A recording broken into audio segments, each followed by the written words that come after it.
আজি মোৰ সোণালী মুৰ্গী পোৱালিখিনিৰ 69 নম্বৰ দিন আৰু 69 নম্বৰ দিনৰ এতিয়া বৰ্তমান ৰাতিপুৱাৰ সময় হৈছে।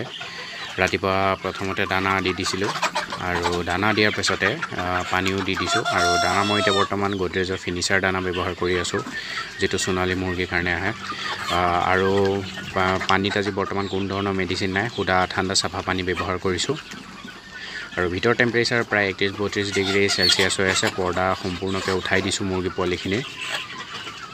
আৰু মুৰ্গী পোৱালিখিনি প্ৰায় ঠিকেই আছে, কিন্তু দুই এটাৰ মই দেখা পাইছোঁ যে ইনফেকচিয়াছ কৰে যে, যিটো চকু বন্ধ হৈ যায়, সেইটো খোলা নাই, বন্ধ হৈ যায়, সেইটো সমস্যা ভুগিছে মুৰ্গী পোৱালিখিনি। কিন্তু সেইটো কাৰণে কোনো ধৰণৰ এণ্টিবায়'টিক ব্যৱহাৰ নকৰিলেও হয়, নিজে নিজে ঠিক হৈ যায় লাহে লাহে।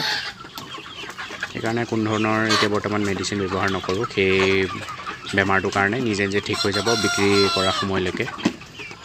বৰ্তমান আবেলি সময় হৈছে। আবেলি প্ৰথমতে দানা দি দিছিলোঁ আৰু দানা দিয়াৰ পাছতে এয়া পানীও দি দিছোঁ।